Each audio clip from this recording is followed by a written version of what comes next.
Hello everybody and thank you very much for joining us. I'm Jill Ford and I'm pleased to welcome you to today's media briefing about our 2024 Annual Economic Report and Annual Report. As you know, a special chapter on artificial intelligence was issued earlier this week. With me are Augustine Carstens, General Manager of the BIS, Andrea Mechler, Deputy General Manager, Claudio Borio, Head of the Monetary and Economics Department, and Hyun Song-Shin, Head of Research and Economic Advisor. Before we begin, I'd like to reiterate that the remarks and information gathered are on the record and are embargoed along with the press release until Sunday, the 30th of June at 11 a.m. Central European Summer Time. The media conference will be recorded and published on our digital channels. Augustine will give brief introductory remarks followed by Claudio Borio to outline some of the key policy messages, and then we'll open the floor to questions. I'll take first the questions on the annual economic report. So over to you, Augustine. Thank you very much, Jill, and thank you all for attending this press media conference on our annual economic report and our annual report. Let me start making a brief comment on our annual report. Basically, there we cover our main activities as an institution during the past year. We outlined mostly there the delivery of our very ambitious Innovation 2025 strategy that started almost 5 years ago, and that is meant to modernize the BIS and prepare it for the future. And I have to say that we have pretty much delivered there in all fronts, having the BIS now being a very modern driving institution. We detail our work in different fields, most of them related with central banking, financial stability, and so on. I mean, highlighting all the activities that we do around our main pillar, which is being a place for cooperation and collaboration among central banks. A very broad research on the key topics that are really in the minds of central banks, not only today but also into the future. A lot of emphasis on innovation and technology, a field where the BIS have really become a leader. And well, we also report on our banking activities that for the second year in a row we have very, very good results. So let me now move very quickly to our annual economic report, where we provide our take on global economic and financial developments and the pressing challenges policymakers face. Compared to this time last year, I have to say that we're in a much better place. Our assessment is that the global economy seems poised for a smooth landing. Economic growth and job markets remain resilient. The financial system appears to have adjusted smoothly to higher interest rates, and inflation is declining towards central bank targets. Yet challenges remain, and we address in detail this. While there is good news, as I mentioned, and a solid basis for a return to price stability, our main message for the future is that central banks alone cannot deliver a durable increase in economic growth and prosperity. That means that we need to build more stronger fundamentals to be able to assure macro financial stability as we move forward. We also look at the lessons we have learned from monetary policy in the past quarter century, and finally to the future and the possibilities and impact of artificial intelligence for the economy and central banks. Looking back on the past year, central banks have shown they can take forceful action to head off the most dramatic increase in inflation in a generation to protect the purchasing power of people and firms. The prospect of a smooth landing is indeed in sight and is the central scenario. However, it is too soon to declare victory. The job is not yet done, and therefore central banks need to really persevere in their key objective of bringing down inflation in the context of financial stability and sustainable growth. But to go more into the details of our analysis, let me hand over to Claudio and then me and my colleagues will be more than happy to entertain the questions you might have. Thank you. Thank you, Agustin. As Agustin has outlined, our assessment is that the global economy seems poised for a smooth landing. The financial system appears to have adjusted smoothly to higher interest rates, and inflation is declining towards central bank targets. That said, risks remain. Some relative price adjustments are key for the inflation outlook. Services prices compared to prices of core goods and real wages remain out of step with their pre-pandemic trends. If they catch up quickly, this could create inflationary pressures. Any further increases of commodity prices linked to geopolitical tensions would also increase such pressures, especially after such a long phase of above-target inflation.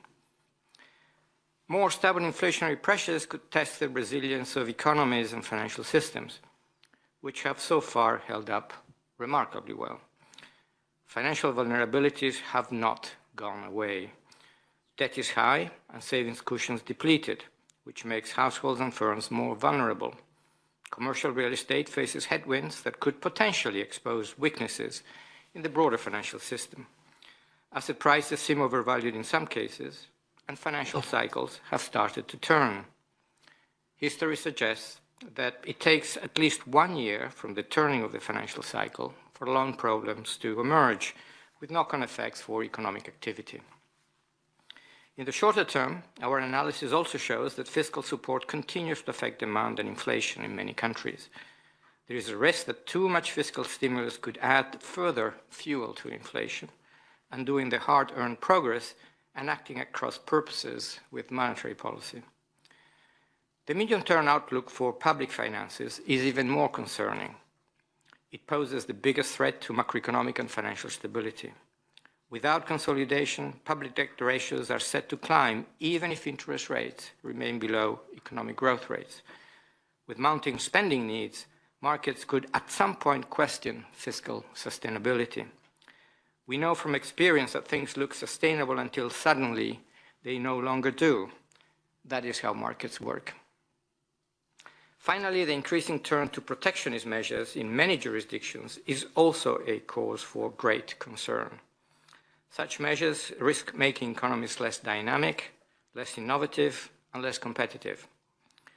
They can also make the world economy more inflation-prone, just as globalization blew disinflationary tailwinds. All of this highlights the need to recognize the power, but also the limitations of monetary policy. Lessons from the turbulent period since the great financial crisis point to the power of policy, but also to the gap between what it can deliver and what it is expected to deliver. Monetary policy is a powerful tool to deliver low inflation and to stabilize the financial system in times of crisis, but it is not capable of steering an already low inflation rate to hit precise numerical targets. And it should not be relied upon as an engine of economic growth. Looking ahead, central banks will also need to grapple with the rise of artificial intelligence, both in reacting to its effects on the economy and in using it to fulfill their mandates. Our main message is that central banks alone cannot deliver a durable increase in economic growth and prosperity. Laying the foundation for a brighter economic future also requires actions from other policymakers, especially governments.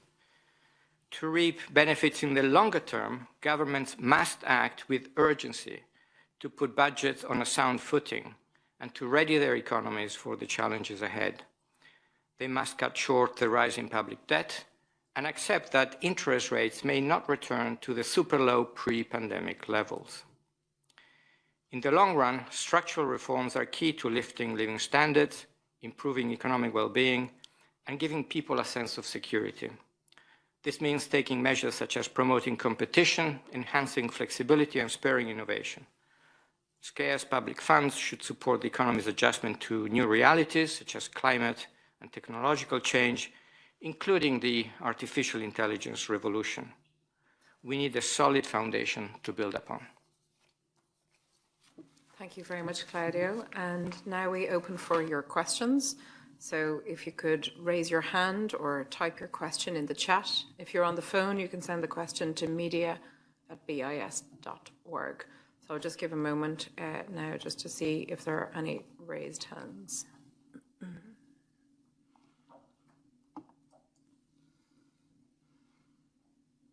So first question to Paul Hannon from the Wall Street Journal. Paul, could you turn your camera on as well if you're asking a question? Thanks, Paul. Hi. Yes, thanks for the quick run through. I notice in the text that in relation to sort of the risk of more persistent inflationary pressures, you talk about central banks needing to tighten again. Am I to understand that you're talking about further increases in key policy rates rather than simply leaving key rates as they are for longer, which seems to be the way that most policymakers I'm aware of have spoken about the response to persistence. So you're talking about actually restarting the tightening cycle. And a second question, if I may, I mean, when we're talking about these risks around the fiscal situation, do you have any particular place in mind right now? Okay, I'll hand over to Augustine, and I think we, as a global organisation, we won't discuss jurisdictions, but Augustine, please. Well, thank you very much, Paul, for this question. It's very, very pertinent, and it allows us to clarify exactly our message. The main message we have is that we probably should not have any increases in interest rates at this stage in most countries. The central scenario is that the decline of inflation should be durable and should converge. Inflation should converge to the objectives of central banks. We are in the last mile where, usually there is some inertia. There are some factors that can delay that convergence. The increase in interest rates that so far have been implemented in most latitudes is appropriate. And as the progress in inflation continues, the most likely scenario is that at some point we will see some reductions in interest rates. Our point is really that central banks have to be very mindful and careful in the process of reducing inflation. And in addition, in an extreme, if circumstances changes or the outlook changes, there should be prepared to increase rates. But this is, let's say, an extreme scenario. It's not the central scenario that we are entertaining.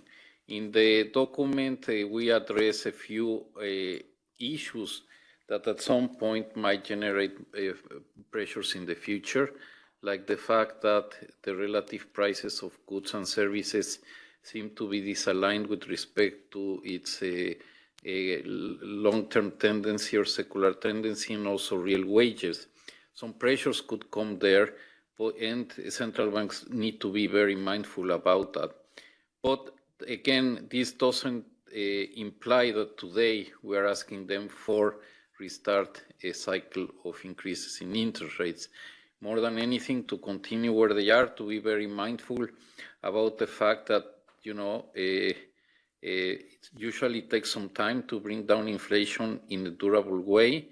Be patient, but more likely we will see reductions in interest rates in the future and the convergence to the objectives in a context of,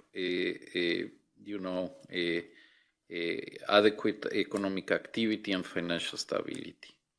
Now, the second question, towards a medium term, yes, we see that fiscal issues, fiscal sustainability is a concern. It's not the issue of only one or two countries in general.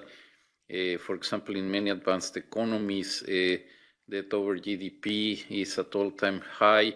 If we consider non-war years, debt servicing is increasing and will increase further as interest rates stay high, and also as the maturity of some debt instruments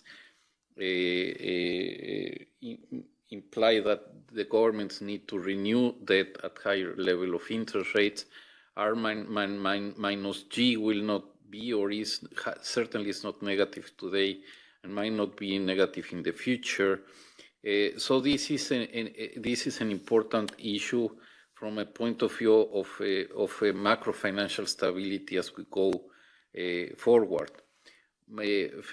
Also, to have a very lax fiscal policy makes a monetary policy act in cross currents with fiscal policy, and that's also a factor that might be putting some sand in the wheels in the process of disinflation. So for a macro stability point of view, to assure that sustainability and assure good functioning of the markets, it would be desirable for governments to consolidate their public finances, entering at a process of a sustained reduction in debt over GDP. And this is also important because we don't know in the future the need for stabilization policies. And as the situation is today, very few governments have the room to implement counter-cyclical policies from a fiscal point of view with a strong basis from the point of view of their debt over GDP. So in general, it's a call. The circumstances during the last 2 decades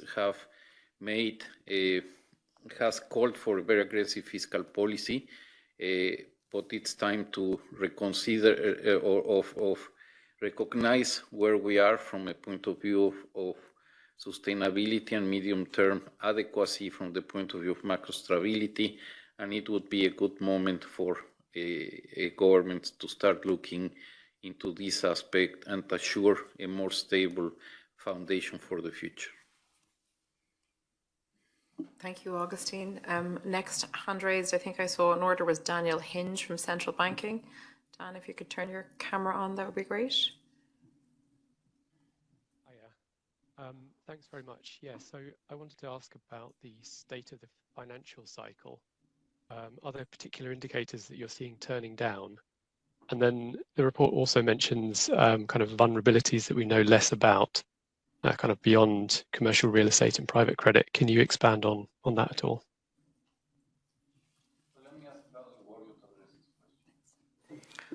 Well, thank you. Yes, as you know, over the years we have paid a lot of attention to the financial cycle, and also underlining the point that it's typically longer than the way that the business cycle is traditionally measured. By the way, there is also a medium-term business cycle that moves very close in line with the financial cycle, but that's not how economists tend to measure the business cycle. In terms of, we have a number of ways of trying to capture the financial cycle. One of them is the composite indicator that we actually show in one of the graphs in the annual economic report, and that combines information from credit with information, in particular, I would say, from property prices, real estate prices, and of course, house prices play a big role there. Now, in general, if we look around the world, particularly in advanced economies, there are clear signs that the cycles have been turning.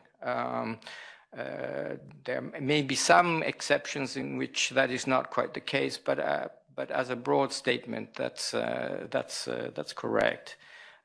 Something that we have noticed, though, in this current cycle, it's a somewhat anomalous behavior in property prices, particularly house prices, not commercial real estate prices, but house prices, which in some countries have oddly started to turn up again. And that is something that I think we will need to watch closely in order to understand where the financial cycle is going. But the general point we make in the annual economic report is that we need to have not fall prey of this impatience illusion, whereby one expects things to happen all of a sudden very, very quickly. You know, you have a downturn in economic activity, you have a downturn in credit, and you have a downturn in the economy. Things actually, there are lags between the turns in economic activity and in the financial cycle and the time when losses eventually emerge. Thank you, Claudio. I think the next hand raised is from Elena Bronzati from Agencia Estado. If you could turn on your camera, please. Elena. Just give you a moment to connect. We are not connecting with you. I think Oh, that's... can you hear Oh, yeah. me? Yes, we can. Yeah, perfect. Thank you. Hi, thank you. Good morning, good afternoon. Hello. Thank you for having me my question. I have two questions. Could higher interest rates for longer demand a coordination between central banks to align the monetary policy and to avoid global turbulence? What are the risks of divergent monetary policies do you see? And my second question, Latin America lead the cutting of rates after the pandemic. Now, countries like Brazil and Peru have paused the interest rate cut movement. On the other hand, there is political pressure in countries to reduce the rates. How concerned are you with this pressure? You know, how important is the autonomy of central banks in this moment? Thank you. Thank you very much. Augustine. Thank you very much for your question. First, if we take as a point of departure in this inflationary hump, the year 2020, we got many shocks that were in a way worldwide, and therefore many of the inflationary shocks that different countries receive were very similar. They were associated with COVID, they were associated with the distortion of supply chains, with commodity prices. This was in a way reinforced by the war in the Ukraine. So if you think that the country usually have inflationary pressures from the outside and the inside, for many years, from 2021, 22, to some extent 23, the external inflationary pressures were the dominant ones and the idiosyncratic ones were not so important. And therefore, given that those shocks were synchronized around the world, that meant that central banks move interest rates in a synchronized way. But now we're in a circumstance where different countries have made progress at different speeds in abating inflation. Some of the international or multinational shocks, global shocks, have been fading, and therefore the idiosyncratic issues in each country become important. And that's why the policy response from the point of view of interest rates starts diverging. We see this as a natural process, you know. I think that as long as the markets and the economic agents in different countries see that the central bank is pursuing their objective, I mean, that means that inflation is under control, financial stability is fine, and so on and so forth. The divergence move could generate a little bit of volatility, but at the end of the day should converge as long as they're acting according to their mandates. As I mentioned in one of the questions, the first questions I answered, the process of disinflation is going very well, but again, it is not reassured. And you have to make sure that the level of interest rates that we have will really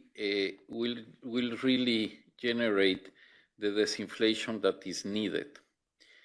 I mean, when I was governor of Central Bank of Mexico, I used to make this example.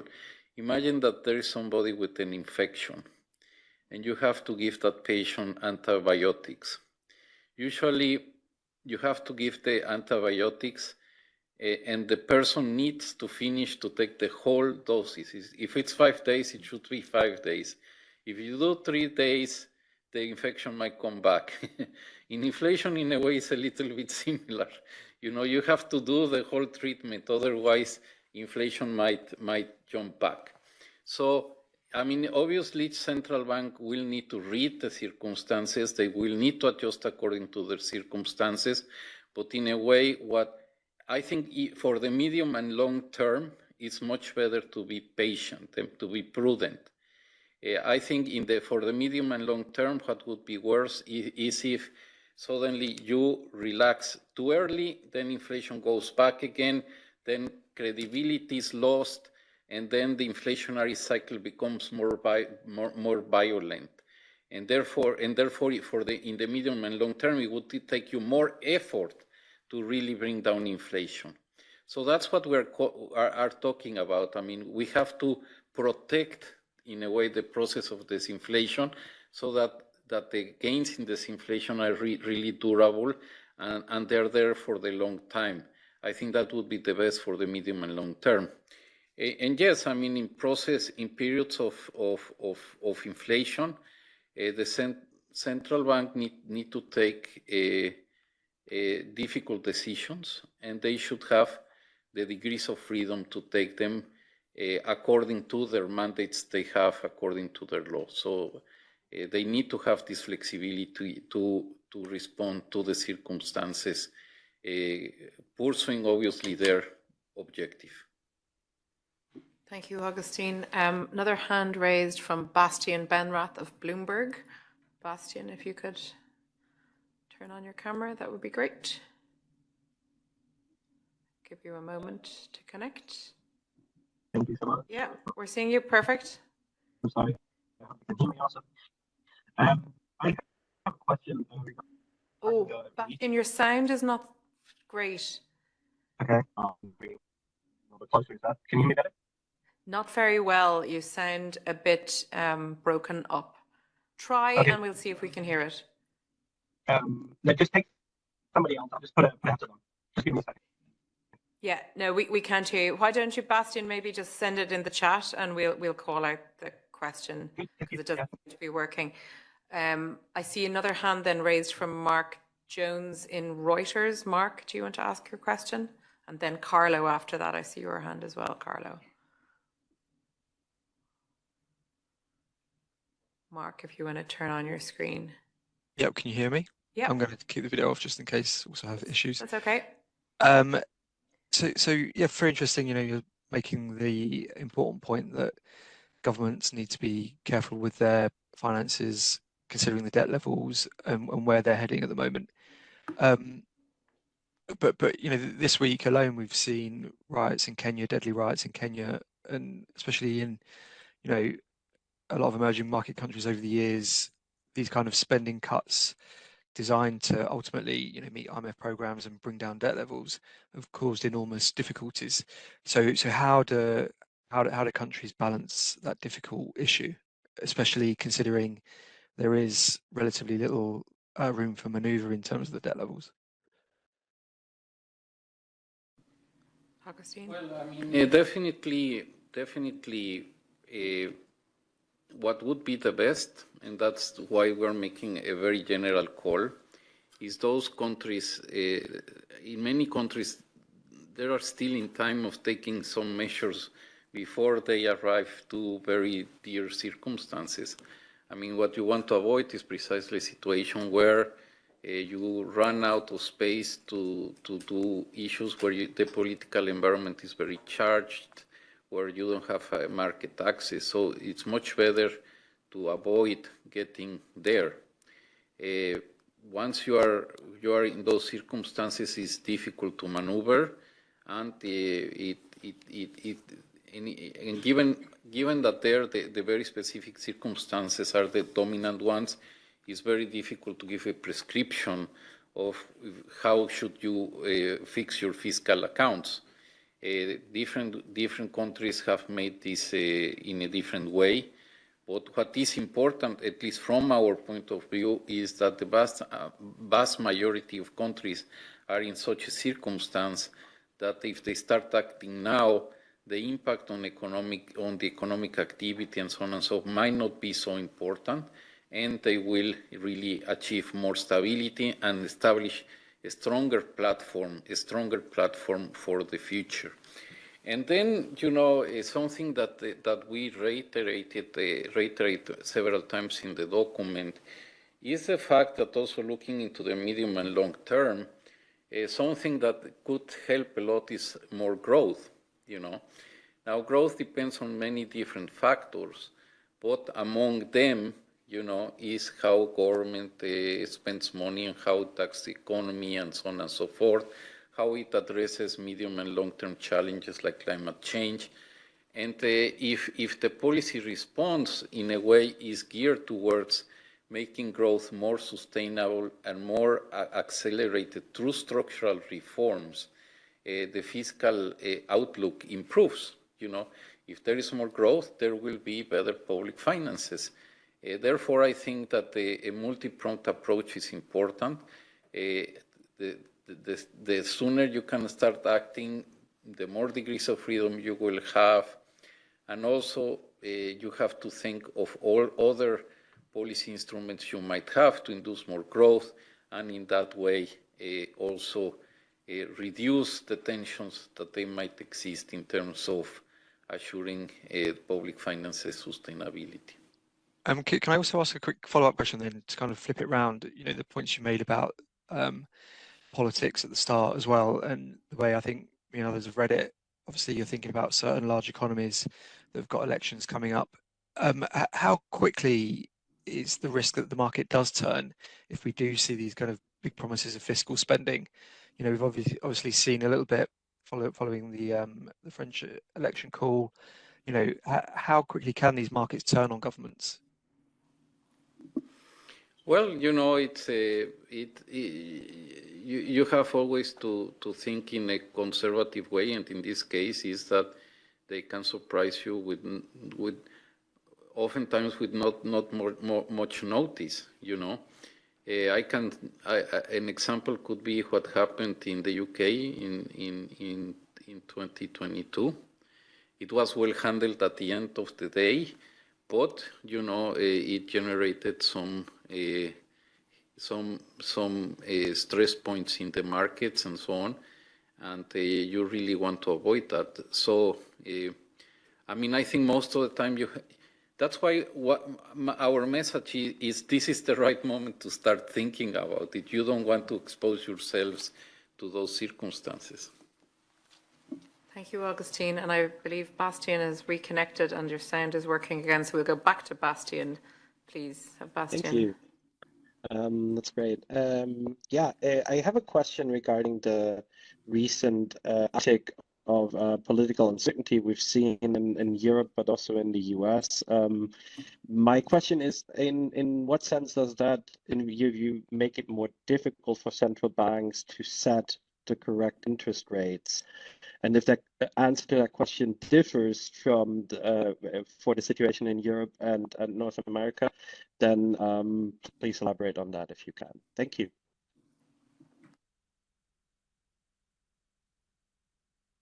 Autonomy of the central banks is particularly important in this scenario because it basically means the creation of an institution within the state with very clear objective, very clear accountability.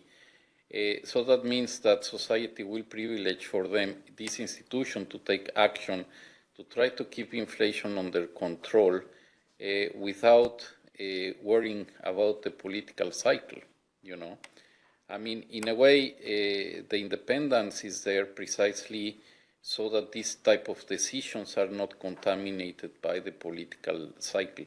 Sometimes that generates tensions, but if you think clearly, deeply enough, if the central bank autonomy would not create tensions, then it would not be useful, So in a way, this is when the independence become relevant, and when precisely the central banks need to keep the course, to stay the course. Thank you very much. I can see there's many hands raised, so we keep going. Carlo Boffa from Politico, thanks for your patience. Carlo, you want to turn on your screen? Thank you. Can you see me now? Yes, we can. Hi, thanks for taking my questions. I have two. First one on commercial real estate. Two things on this one.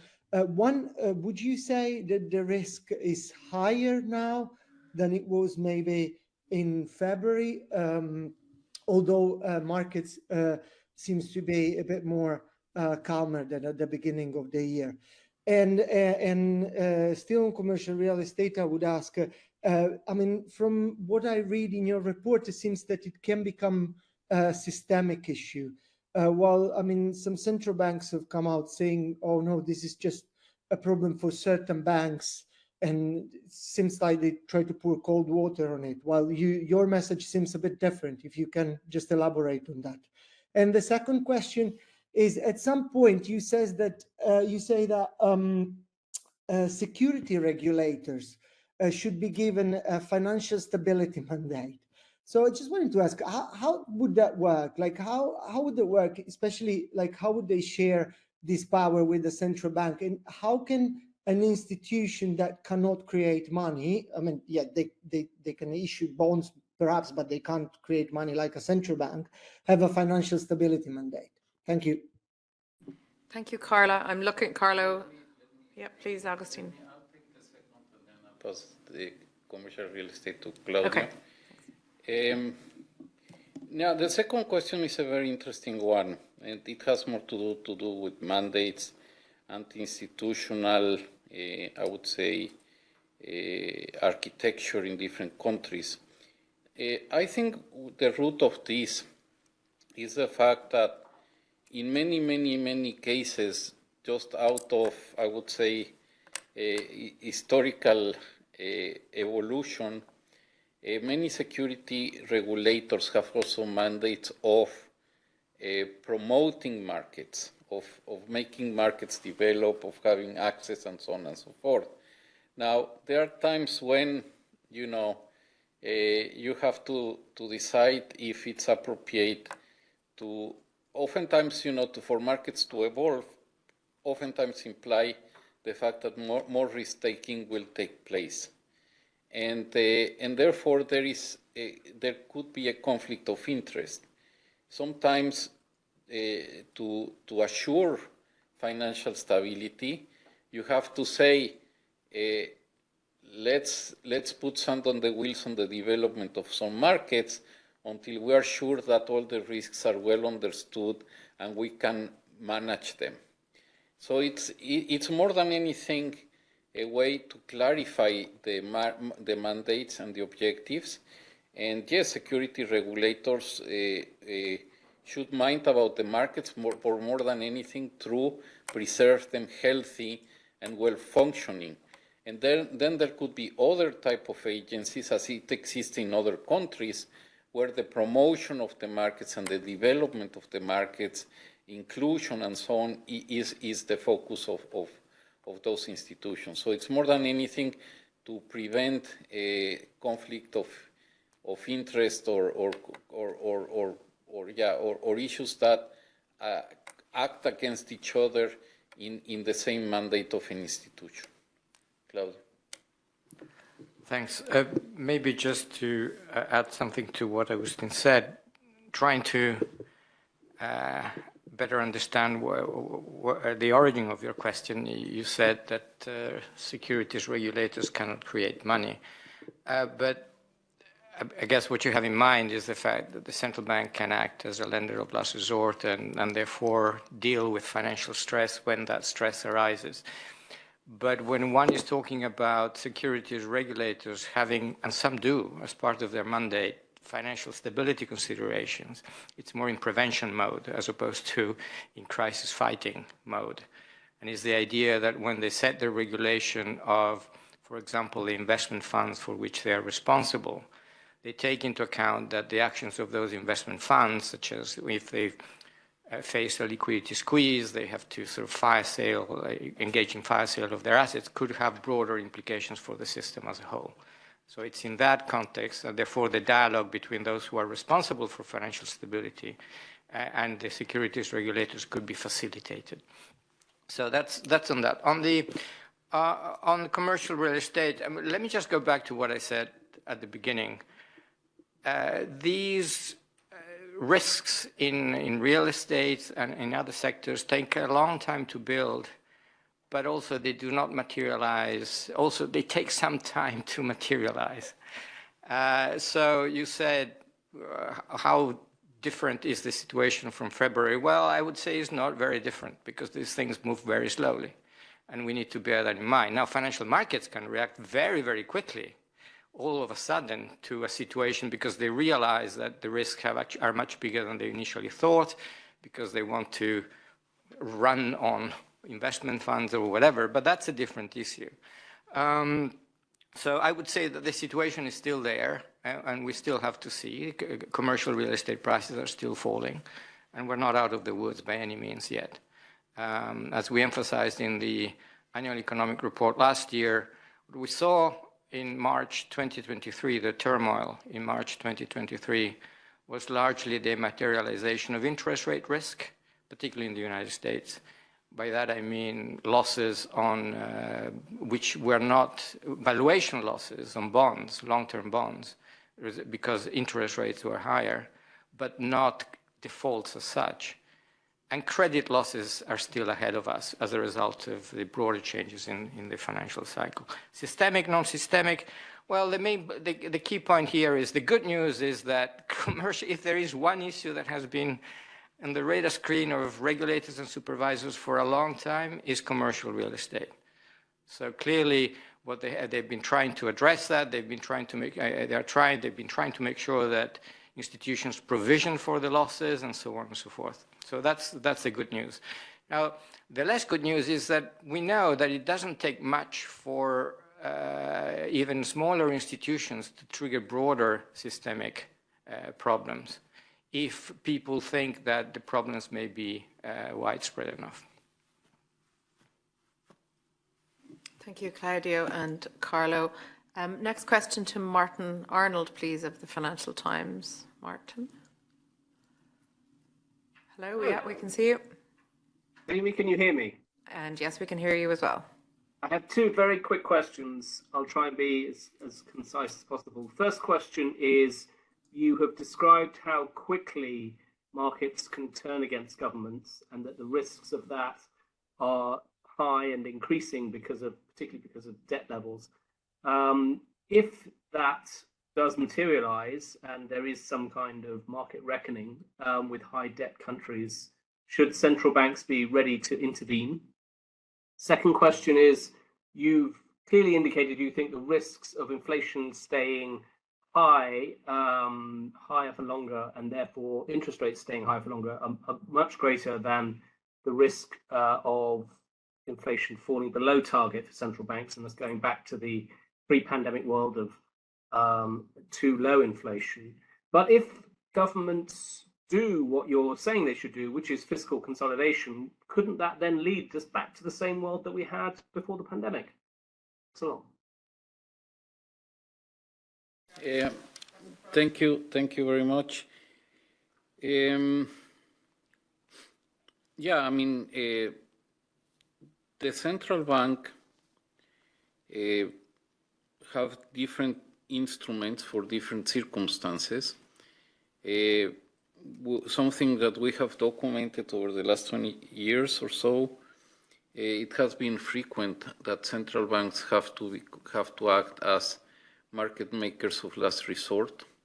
I think usually it's very, very important to act with the instruments they have and achieve that. I think to a large extent that's what the Bank of England did in 2022, and I think that is what is really called for. You have to make a clear distinction when you are acting, pursuing a financial stability goal or an inflationary goal. Certainly, you should not be providing financing to the government, because I think that would cross the line. But to look after financial stability and being market maker of last resort, I think would be definitely adequate in most circumstances. Now, in terms of your second point, I mean, obviously, it depends on the degree of fiscal adjustment, but the degree of fiscal adjustment we're calling for, what are we calling for, should not necessarily put us in that circumstance. No, I think there are structural issues that we need to take into account.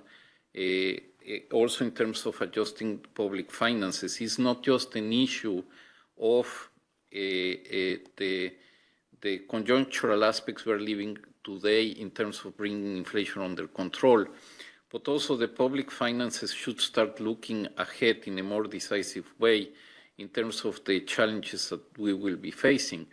I'm talking about, for example, demographic changes. I'm talking about the need to spend from climate change. I'm talking about the issue that in some latitudes there needs to be a very important change in the composition of expenditure towards armament. You know, all these things need to be integrated into the equation. I think that this require a very deep rethinking about the public finances, and I think this could be done in the context of achieving macro stability. My sense is that the days of very, very low interest rates for long as we had the past decade are over. Given all this amount of spending and financing that the governments will have to make, together with demographic changes and so on, it will make difficult for interest rates to go as low as last decade. And in a way, this has also to do with this discussion that is not settled and will never be settled absolutely clear, which is where is our star, you know.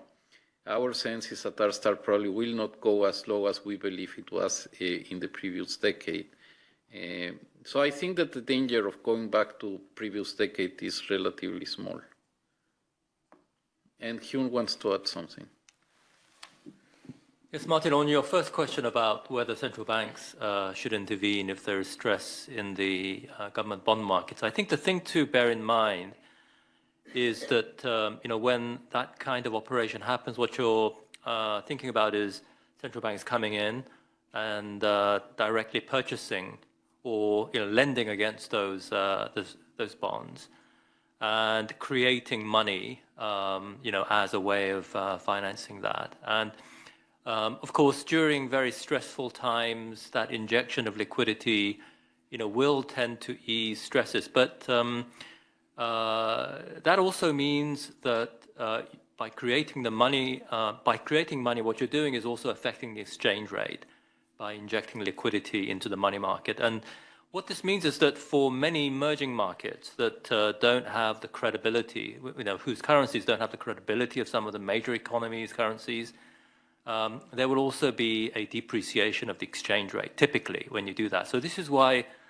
for many emerging markets, they're very reluctant to intervene in that way, and for good reason, because if your currency were to depreciate in an uncontrolled way, that could also exacerbate the stress. So I think it's a very double-edged tool, and not all central banks will be able to avail themselves of this particular instrument. Thank you very much, Jan. I'm aware that there's a couple of questions online and still people with hands raised a long time. Balaz Kirani, do you still have a question? I was about to come to you next, but your hand has gone down. I do. Oh, great. Perfect. A couple of quick questions. One of them is about this line that you have in the report a couple of times about weaning the economy off low for longer. I was curious if you could just unpack that a little bit and explain what you mean, and how does it square with this line about credit risk still to materialize. Those two things seem to be contradictory. You know, you're weaning the economy off, meaning you're keeping rates up a little bit longer than you're kind of inducing credit risk. So how do you square those two ideas? The other is about divergence, and I wanted to ask you to put the current state of divergence with the Fed into a global historical perspective. Is this any bigger than in the past, or more significant, or how should we see this? Thanks, Balaz. Maybe first question, Augustine, second one, Claudio. Yeah, it's interesting, your first question, and it has to do with our basic statement. Our basic statement says the soft landing is on its way, not only from the point of view that is assuring or where growth is being preserved, but also financial stability has been preserved. Now, what we say is that there are risks as we move forward. Now, one of the risks is that this inflation should continue and central banks should watch for it, but also we should be aware that we should not declare, let's say, victory from the point of view that financial stability is assured. Given precisely the lags on the credit cycle, we still might see some consequences on financial stability in this process of disinflation.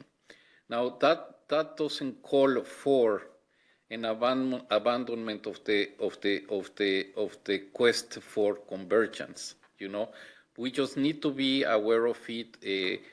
Regulators should be aware of it. Commercial banks should be aware of it.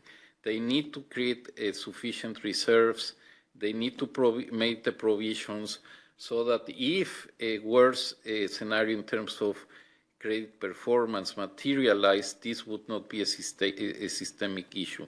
We are not advocating to change the monetary policy prescription based on this. It's just a risk that we need to handle, and it should be we should be able to handle it in any case, given the strength of the commercial banking system, given the provisions that they may undertake.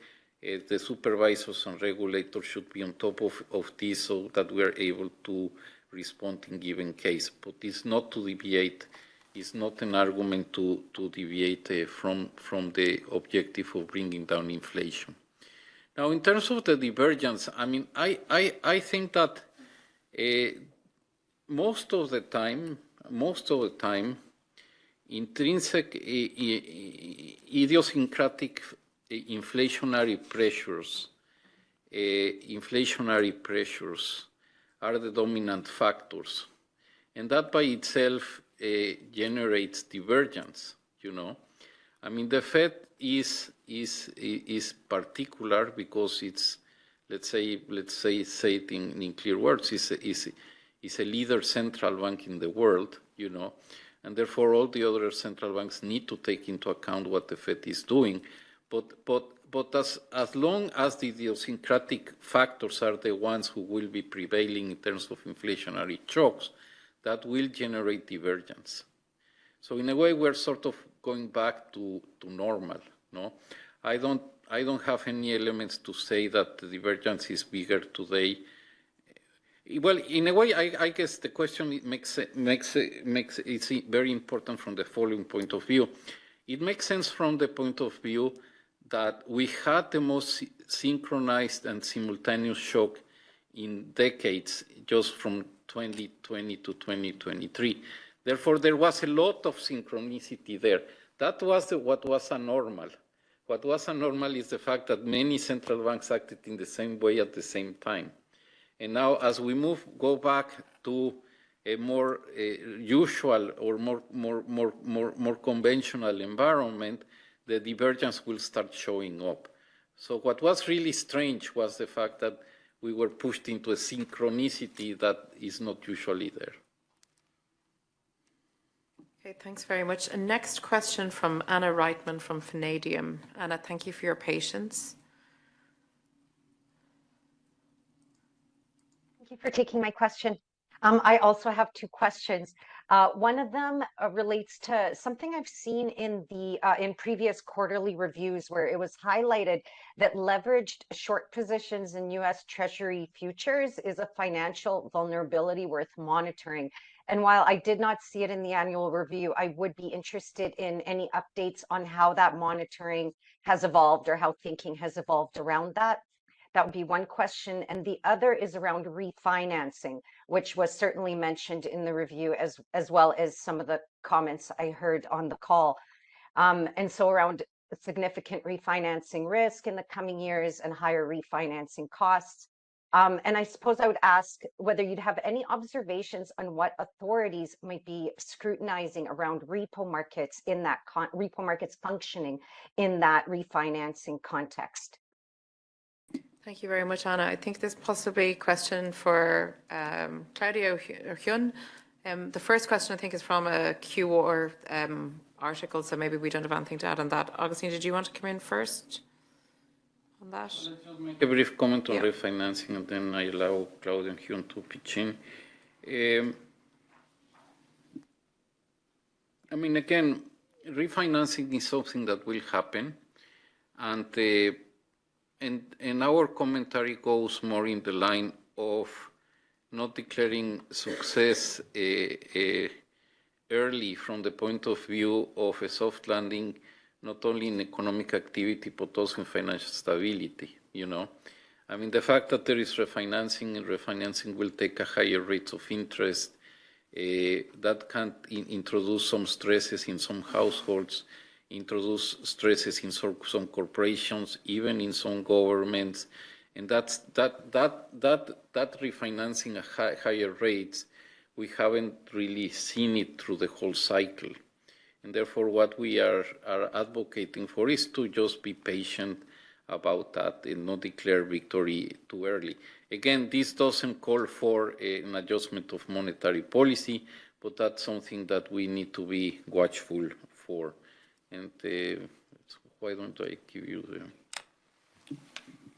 Yeah, thank you, Anna. Let me address your first question about the leverage short positions in government bonds. And I should say that this is not just U.S. Treasuries. It's actually something that has become more common. I think the issue is, very much as you suggested, that there are these leverage positions where you're hedging some long exposures in government bonds by taking a short position in the futures market and trying to hedge interest rates risk that way. And the idea there would be that you are leveraging up your position and therefore trying to pick up the yield differences there. I think as we saw in March 2020, even in safe securities, even in government bonds, even safe securities can be at the center of a stress event when there is a very rapid, reversal of leverage positions, and that manifests itself in terms of very big shifts in market prices. And because the government bond market is really the bedrock of the whole financial system, that can have big macro implications as well, and also financial stresses. Now, what policymakers are doing is to monitor, these markets very carefully. There was a box that we had in the quarterly review a couple of issues ago, which again, trained the spotlight on this market. There is still some of this, the cash futures arbitrage still going on. I think in terms of size, it's perhaps not as big as just before March 2020, but it's definitely something that we need to watch. The key driver, of course, of this stress are pro-cyclical movements in margins. So, when there's a very sharp increase in margin requirements, this is when you have this, deleveraging by the relative value hedge funds. And so I think the lessons point to is to ensure that, we can have, smooth transitions in these margin requirements. And this is something, of course, that we have also been, watching very closely, and also, been engaging in the policy debates on margining practices as well. Thank you very much. Andrea, did you want to come in and just add a point on that? Quick point that I would like to add to what Hyun said is those position. One of the things that is interesting and why it is worth monitoring is because it has also changed away from banks to new actors, to new players. A lot of it is asset managers. So it's also this complexity monitoring by actors for which we don't have necessarily the same data. So this is also work that's going on in the background. Thank you very much, Andrea. So I see there's about 4 questions left. I know we are probably just up on time, but I think we'd like to try and come to everybody if possible. So a hand that has been raised for a very long time is Les Commons, and after that, Roberto Vazzi. So Les, if you'd like to ask your question, please. Excellent. Thanks, Jill. To be honest, most of them have already been answered, but just one that's just left.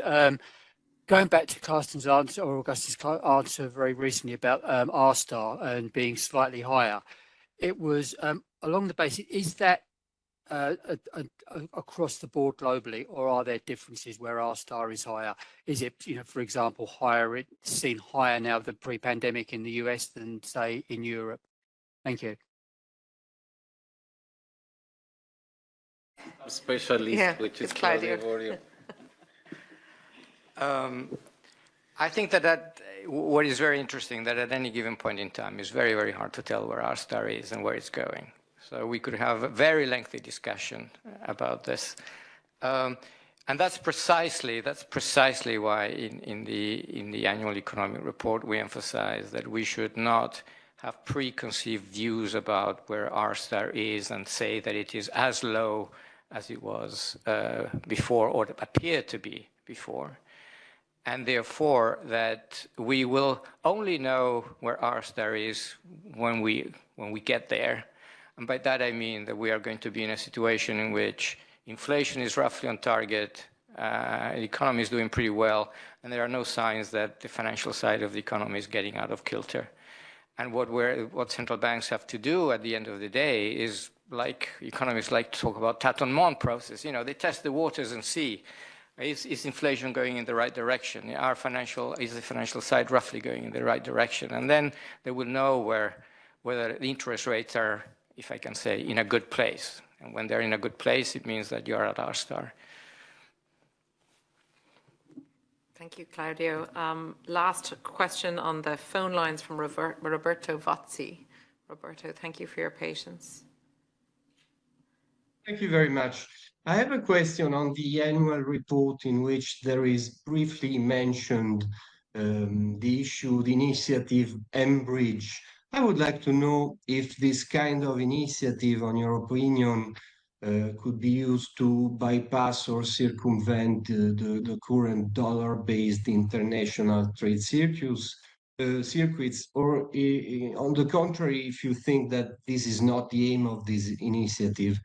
And I would like also to ask if, on general, if possible, you can say anything in your discussions with central bankers. You have perceived concerns that this kind of initiatives could also have a use with destabilizing effects on the international monetary system. Thank you. Thank you very much. So that's a question on one of the Innovation Hub projects. Augustine. Thank you for your question. Mbridge doesn't have Mbridge is not conditioned on any particular currency. I mean, at the end of the day, what we are talking about, all these innovations are part of financial infrastructure, and it can be applied for any country in any place. It is tied to the objective of making cross-country payments more efficient. It definitely doesn't have the objective of affecting, one country, one currency on top of another. It's completely delinked, no? This is, again, it's based on the effort that the BIS in many respects is spearheading of making a more efficient international payment systems, a more integrated financial system, and more than anything is to create infrastructure. But this infrastructure, again, is not conditional on it being used in one particular country or in one particular currency, no? And what we want is just the contrary. We don't want to destabilize, or in a way, we believe that all these initiatives are not subjecting the financial system for destabilization. On the contrary, we are trying to use technology to make the system more efficient, more resilient, to enhance the trust of the population on it. It's just to bring the best of technology to best financial practices. Thank you, Augustine. I think some of the last questions we have probably been answered, but just to check, one is Tim Wallace from the Daily Telegraph. He's basically asking if we have any more prescriptions or details on the way governments should reduce borrowing, like raising taxes, or if cutting spending, what should they focus on? Augustine? Well, I think I answered that already. I think... Okay, nothing else to add? We have a final question from Takaro from Nikki, who had some connectivity issues. And he's asking, what are the risks and implications for international financial markets of the current historic depreciation of the yen and changes in the BOJ's monetary policy? So we might be able to answer in broad terms, but not the individual policy.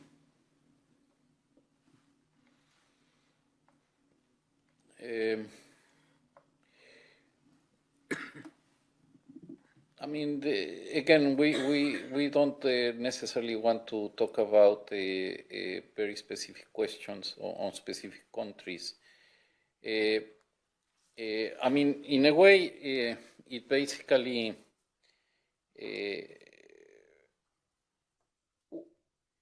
Bank of Japan and Japan are very important countries in the international financial scene. As we have said, there are many factors that are similar, many cycles, business cycles, credit cycles that are similar in many countries. This has generated some type of policy response that is similar in some countries. But then again, there are idiosyncratic aspects that are present in some economies that are dominant and that require different response. And, you know, in Asia, we have at least the two largest economies, China and Japan, facing very particular issues. And they have been, at least from our point of view, the central banks have been acting according to their mandates, using their instruments, and they're trying to address the challenges they face. So, I mean, at this stage, I don't have any elements to highlight any particular aspect in one direction or the other. Thank you very much, Augustine. And with that, I think that brings it to a close. Thank you, everybody, for staying with us that little bit of extra time. It was important we got to everybody's questions. Just to reiterate for anyone that dialed in late, the contents are under embargo until Sunday, the 30th of June at 11 a.m. Thank you very much for joining us, and we look forward to taking your further questions over the weeks ahead. Thank you. Bye-bye.